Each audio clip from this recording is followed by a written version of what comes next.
Hey guys, how's it going? Welcome to my video. Alright guys, just want to give you guys a quick fix on an issue that I had the other day. So basically, I had this issue with my car, and this came out of nowhere actually. The car was like driving fine for most of the day, and went to a McDonald's to get something to eat. Came out about 30 minutes later, got into my car and tried to start it, and it was not starting at all. There was no crank, there was no it was, but everything else worked inside the car. I mean, I was able to you know, the alarm worked, well, the remote worked, the all the lights on the dash worked, the blower motor works, like everything worked as normal, except that it would not crank, it would not start up, it would not crank. So that was a bit of a an annoyance, a frustration that I was dealing with. And I was like, okay, this this car has been pretty good. I've had virtually no issues with it. It's driven fine. There's no check engine light. Haven't had any issues with it since I had it. And all of a sudden, this came up where, out of nowhere, out of the blue, it just would not start up.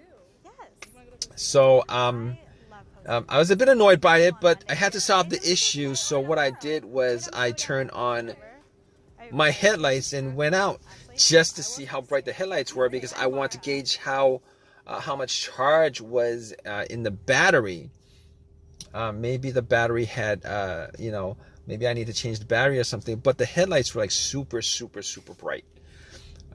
So at that point I was like, maybe it's not the battery, because I mean, for headlights to be that bright, there should be enough charge in the battery for me to do a slow crank. I should be hearing like some kind of crank, some kind of slow crank, but did not get any of that. So that had me scratching my head. I went back into my car, and pretty much what I did was I was thinking that it could possibly be the brake switch. So what I did was I have this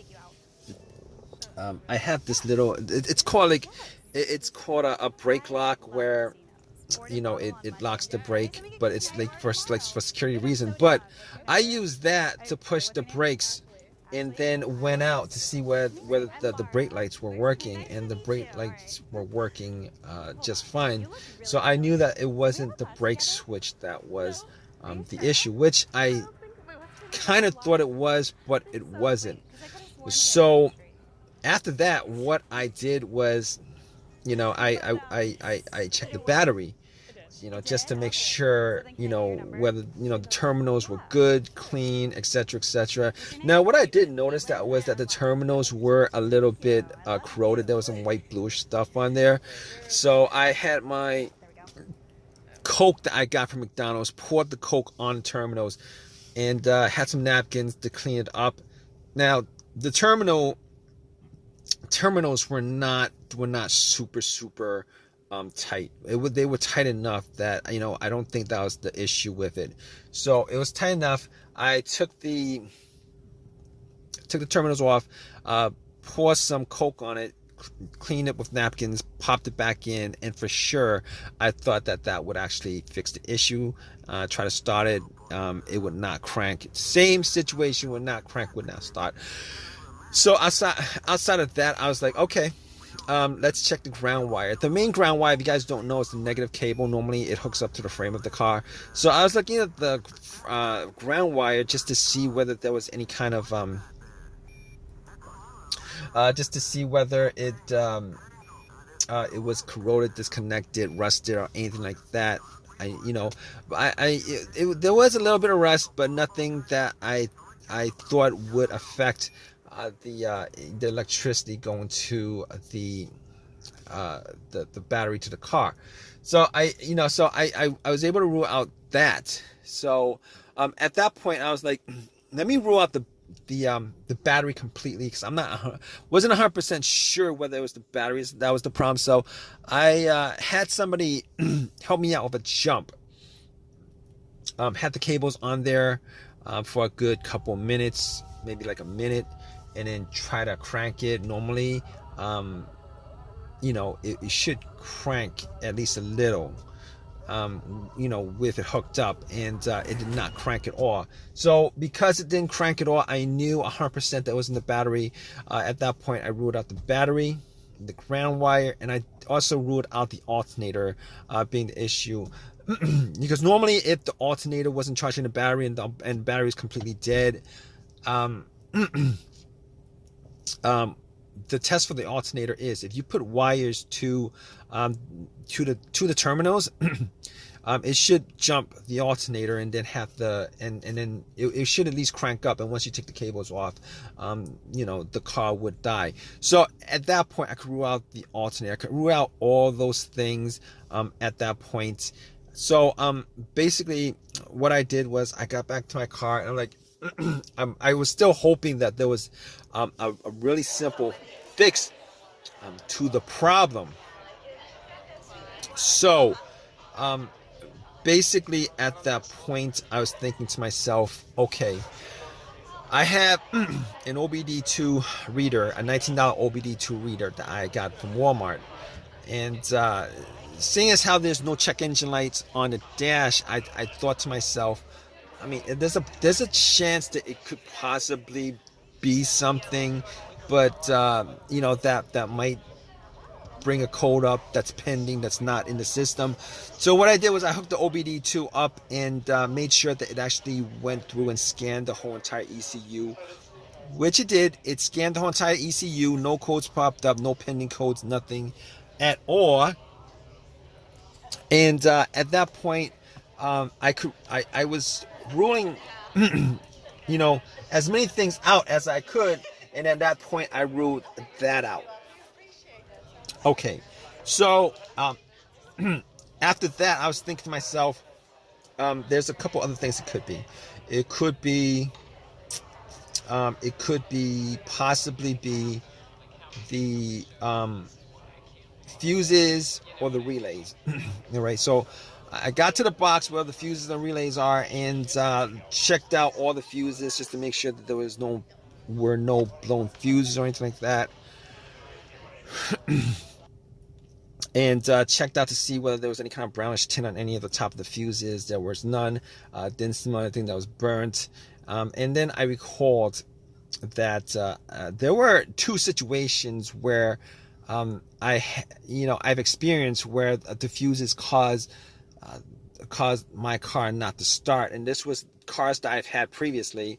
One of those situations was, the car that I had, there was no power at all to the car, nothing was on, etc., etc. And in that situation, it turned out to be the main fuse that was blown. It was the main fuse that was blown. But once I swapped that out, it actually fixed everything. But that's not this situation here, because I was getting power to everything else except it wouldn't crank. It wouldn't start, it wouldn't crank. So that was in the situation. The other situation where where there was a fuse issue that caused no start was the car would crank but it wouldn't turn over. It would crank but it wouldn't turn over, and that fuse turned out to be either the CPU, the fuse to the CPU, or the fuse to the fuel pump. Now that unfortunately wasn't the quick fix for this car, because there's no cranking. This car is not cranking. It's not cranking at all. So that wasn't the problem. At that point, I was thinking to myself, all right, we've eliminated a lot of things. Let's go with the next most obvious thing, which is the relays. And I actually thought it may have been a relay that would be causing the issue. So basically what I did was I swapped out one of the relays for the other relay and try to start the car up. And unfortunately, it wasn't an easy fix because it didn't start up. It was the same situation. It would not crank, would not start, and at that point, I knew that it wasn't the relay that was the cause of this issue. So basically, at that point, I thought to myself, okay, it was probably a couple of things. Could be the key fob or the starter. Now, I didn't think it was the starter because had the starter changed up about a year and a half ago. Kind of pretty much had the same, all the same symptoms that I had with this situation, but seeing as how the starter was a year and a half ago that was changed out, and probably put in maybe like 15,000 miles on the car. It wasn't the first thing that popped up, and it wasn't the second thing that popped up. It was, so I pretty much eliminated to the starter, had the car towed back to my house, and once I got there, I pretty much redid all the, went through everything, the fuses, the relays again, double check the battery, charged it up overnight, etc., etc. None of that was the issue. So at that point, I thought it was, it was probably the starter. So I got to the starter and did a direct jolt to it, where I actually put the positive of the battery, got another wire, put a positive of the battery to the, and try to jump the starter, and the starter was completely dead, would not jump. At that point, I knew like 99% was the starter. Took it out, went to AutoZone, had them tested it, and it was definitely the starter that was the problem. And because the starter was warranted had a lifetime warranty on it, got another free starter, popped it in, and it worked. And it's been working ever since. So if you guys are stuck in this situation where you guys are looking for a fix for it, there's a good chance that probably one of the things that I went through in this video could possibly fix your situation. Hopefully it's not the starter where you're stranded until you get the starter changed up.